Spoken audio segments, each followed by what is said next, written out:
Hold up.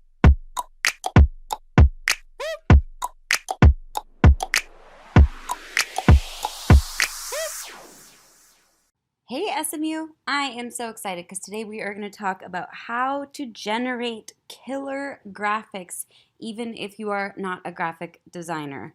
Let me start out this training with first and foremost saying graphics are a major struggle for me. And it's something that, honestly, without guidance, sometimes I can get pretty far off base with my graphics. So you're going to see the good, the bad, and the ugly.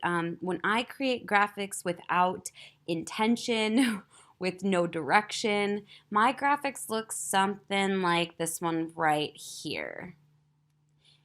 Yeah, it's pretty rough. But you know what? It kind of gets the job done. However, I want to empower you guys, whether you feel like you're an amazing designer or whether you're someone who's brand new and you're like, I don't really understand how design works. I can't teach you the principles of design, but I can show you how to throw together graphics that work on social media and things that will suffice. So, what I wanted to show you guys was how I put together different graphics. Sometimes they turn out better than others, sometimes they're gorgeous, sometimes they're okay. But the bottom line is, at least I'm creating something that isn't hideously ugly, at least most of the time. So I've created a lot of graphics throughout my years as a social media manager. Obviously, it's not my favorite thing in the world to do, but sometimes it works well for what my clients need. Sometimes they turn out great, and there are certain things that I found that have really helped to improve the process. They're getting better looking over time. But I want to show you guys how to create graphics so that you're not sitting there thinking, what in the world am I going to do? So first and foremost, there are several different things that I use on Canva. Canva.com is my number one resource for creating graphics, but I have a couple more that I'll share with you in this training. Now, the formats that I use really don't vary much. I like to use the social media post here, which gives you a nice square design. We've got the Facebook ad design, which is also attractive, but it's also the ideal size for creating Facebook ads. We've got this here, which is A4. I actually don't know what A4 means, but all I know is that I like to use it when I create my lead magnet covers, when I create my lead magnets, and I like to use my email header. Occasionally, I'll use a Facebook ad sizing for an email header, but I like both of those. So this one here is what the Facebook ad sizing looks like, but it also works well on social media, and this one here is the email header. So when I'm going to create graphics, one of the things I like to think about is, what do I want it to look like? What do I want it to be represented by? One of the things that is super helpful in this process is to have a brand standard. I've talked about this a lot. If you don't already have a brand standard, one of the greatest and fastest tricks that I use for creating one for my clients is to actually go on Pinterest and look at color palettes and then grab those colors and use those colors. So I'll show you what that process looks like just so you can kind of get an idea for what I'm talking about. Let's say, for example, you're like, I can't afford a graphic designer, I can't afford a branding expert, but I need to figure out what my colors are. This is going to save you so much time whenever you go to create attractive graphics. So what I would look up is, like, let's say, for example, what's a color I like besides blue? There's not really many. Let's say orange. Orange color palette. And this is going to bring up an attractive set of colors that have been put together by people who are experts in this. So now you can go ahead and say, okay, I like how this looks. It's really tropical. It's pretty. I like this one because it's bright and springy. We've got these options here that are kind of rich and romantic. We've got these that remind you of like fall and fresh. It's beautiful. So you can actually just go ahead and hop on into here and take one of the color palettes and use an eyedropper or a color picker on your computer to use these colors so that you have kind of a consistency. I usually like to have, 4 or 5 colors that you can use so that way it's really easy to reference when you're creating graphics. That is going to be one of your biggest time savers. Now, another thing that I do as well that is very helpful in creating graphics that are attractive is to actually go to Creative Market. And what I'll do is I'll go ahead and buy a package. I like to buy like a $100 package because then you get a $10 bonus. Not that it really matters. but this is where I like to get digital wallpapers or digital paper backgrounds. So let's say let's pretend the color orange is something I like. I actually really don't like orange, but that's okay. So digital paper orange. Now I can buy these attractive graphics that line up with my brand now that I figured out what my brand stands for. Maybe we like these kind of like spooky ones, or actually it's only a little bit spooky. We've got like Halloween chic. We've got some cool vintage Halloween ones. We've got fresh citrus. Those would be fun to play with. We've got these copper ones that would probably go pretty well with orange. And then you can just go through, and they're usually not too expensive. Just make sure to look at the price, because sometimes like this one's $15 and this one's $2. I am going to take the $2 or $3 backgrounds any day, all day, every day. So what you're going to do is you're going to go ahead and pick out these packs, and then you have digital downloads that you can upload into your Canva to use as backgrounds, so that you already have this like cohesive look. It's kind of nice. Another thing I like to do as well is I do like free photos. Now, you can get tons of gorgeous photos from Creative Market, but they are pricey, and there's a time and a place to pay for that. If you need a specific look, that's when you're going to want to use Creative Market, versus when you want something for free, and that's where I come on over to Unsplash. Unsplash is my new favorite free stock photography website. It is amazing. It works super well, and you can browse through the pictures that they have here on the homepage, or you can go to a little thing that I love called collections. You can explore or search for specific photos or specific keywords. And then what I do is I'll go through the collections and find stuff that I like. So let's say, I picked the color orange, and I think the color orange would look phenomenal next to this. I don't know why I would use that in my brand, or the Ode to Simplicity. These are beautiful photos. Like, don't tell me that this wouldn't look really good next to orange. This would look striking next to orange, as would this and this and this. These would all look beautiful next to some orange backgrounds, or orange in color, solid backgrounds. Like, that would just look amazing. So I use Unsplash for most of my photo needs, and I use Creative Market when I need something very specific. Now, if you have photos of yourself that you want to use in graphics in Canva, you're going to want to use a resource like, this is one that I recommend, Clipping Magic. I think you pay like a membership. It's either a membership or a bulk. I think there's a bulk pricing, but it's not free. However, it's very, very, very helpful.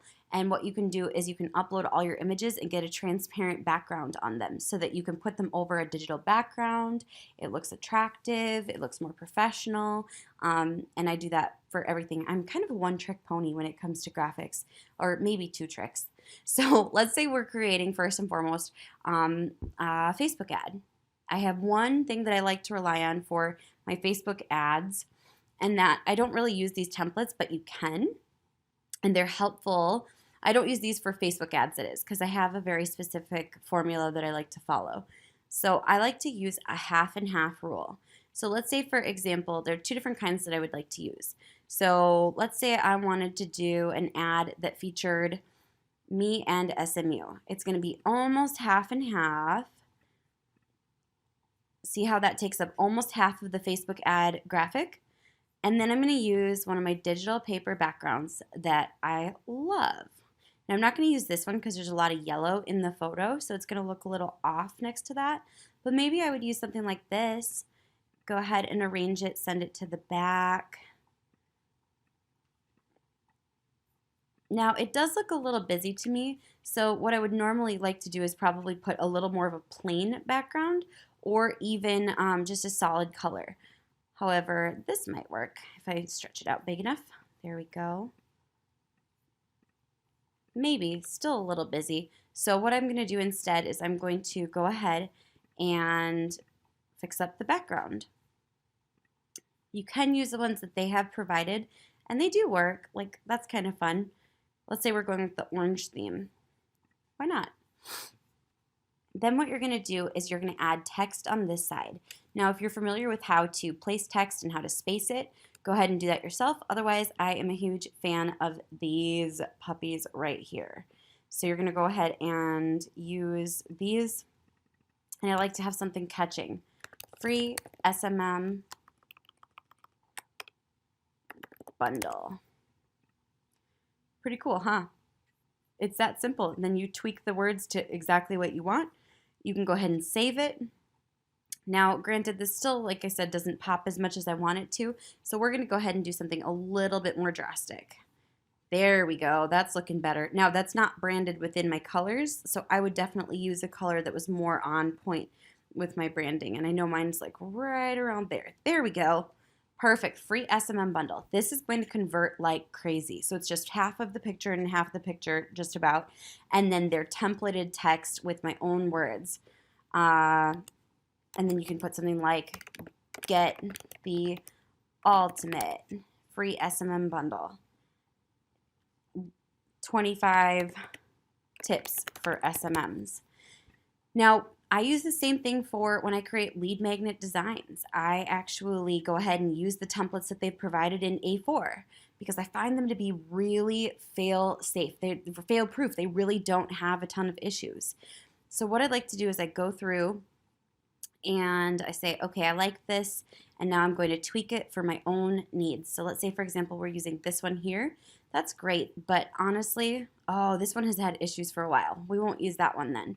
So we're going to go ahead and not use that design because they have an issue with that one glitching out, which is a bummer because it's one of my favorite ones. Instead, maybe we're going to use something that's got a solid look to it, a cover. We could do that. That might work. And the very first thing I'm going to do is I'm going to replace the background photo so that it has to do with our industry. Let's see, I think this one might work. Not quite, close. But, and the biggest thing is, if you're like, I don't have an eye for this, don't give up. Keep trying until you find something that you absolutely love. Maybe this? That catches your eye a little bit more. And I'm just going to tweak this a bit because it just looks a little bit off to me. Ta-da! Now you can drag and drop and go ahead and play around with this. So, tips for SMMs. Ta-da! Now, obviously, like I said, you're going to play around with this till you find the perfect format for everything, but I really rely heavily on these types of graphics, and then you can tweak everything as much as you want. So like, for example, I could make this pink so that it reflects the other side a bit, or I could make this like a really neon color, or I could make this white. There we go. That makes it stand out, and it looks great. And then we could make this black so it pops. Ta-da! We have something that looks worthy of a lead magnet. Kind of cool. So I want you guys to go ahead and have permission to experiment and use the templates that are within Canva because they are going to save your butt. Drag them, drop them, test them. You can't break them. Start with a new one if you don't like where something's going. And if you are arranging something and it just looks totally wrong, scrap all the elements and start over. Use a different background, use a different photo, use a different font. And honestly, what I find is either something's starting to click and it's close, or something just isn't even close at all. And that's where the templates save me from creating a total mess. So I want to see you guys create graphics. I have created a Dropbox of tons, I'm sorry, not a Dropbox, a folder of tons of the different graphics that I've created to give you some inspiration for different formats to test. Because if I can do them, you can do them. They're so easy. So I hope you enjoyed this tutorial, SMU. I'll talk to you later.